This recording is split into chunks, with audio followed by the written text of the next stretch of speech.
Hi guys! For today's vlog ay ipapakita ko sa inyo yung aking typical na 6 to 7 night routine. At eto guys ay hindi naman laging araw-araw ganito, minsan nagluluto ako. Pero ngayon ay hindi ako magluluto kasi meron na akong pagkain kaninang tanghali. Meron pa akong tira. So yun guys, eto yung ginagamit ko itong sounds. Kung napansin nyo sa aking intro ay ito yung sounds ng intelligence book ni Baby na nabili ko dito sa TikTok. So, ayan guys, sumasali din si Baby sa voiceover. Ayan nga guys, nagliligpit na ako ng mga laruan ni Baby. Ganito pala talaga kapag malaki na yung baby mo, sobrang likot na at pagtulog ka na lang makakapagligpit ng mga gamit at makakapag-ayos. So, ayan guys. Balik tayo dito sa intelligence book guys. Malaking tulong din to sa akin ngayon kasi nakakapag-video na ako kahit na para mayroong pagtutog kay Baby yung intelligence book kasi meron siyang automatic na dire-diretso siyang magsusounds at magtutunog kahit hindi mo na siya pindutin isa-isa. Kasi meron din siyang manual na pipindutin mo siya isa-isa para tumunog yung mga alphabet, may mga fruits, may vehicle, may siya, nursery rhyme. Kaya yun.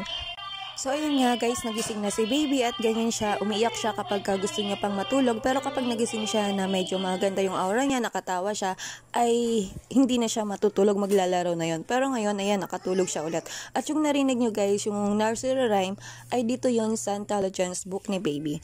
So, after nga yan guys, ayan, nagwawalis na ako, nakapaglinis at magliligpit ng mga gamit habang tulog pa siya. Actually guys, sa maghapon ay nakakailang beses din ako magwalis, lalo na kapag kumakain si Baby ng biscuit. Ang dami mga laglag-lag na maliliit tapos ang bilis niyang langgamin, kaya mayat maya ay nagwawalis talaga ako. Ganito pala talaga ang buhay ng isang nanay, no? Or stay at home mom. At actually, 3 na sila pero ngayon ko lang ito naranasan kasi yung dalawa ay bale 2 to 3 months lang nung iniwan ko at nag-work na ako. Sa mga nakakakilala sa akin yun, alam nila yung story ko. So, yun na nga guys, ay nililinisan ko na, inaalis ko na yung mga gamit sa lamesa. At eto na nga ay nililinisan ko na kasi kakain na ako at kasi nagugutom na ako kasi mag-alas 7 na. So, ayun guys, ganito kapag breastfeeding ka or mommy ka, minsan maaga yung gutom mo. Alas 7 yan, nagugutom na. At pagkatapos ay itinali ko mo yung buhok ko kasi mainit at kakain na nga ako. Yung kakainin ko ay yung tira ko kaninang tanghali na inadobo ko na paa ng manok. At ayun nga, ay kakain na ako guys habang tulog pa si Baby. Kasi kapag nagising siya, ayan, hindi ko na naman matutuloy yung pagkain ko. Minsan ganito guys, minsan nagigising siya oras ng kumakain ako. So, ayun guys, salamat sa panonood.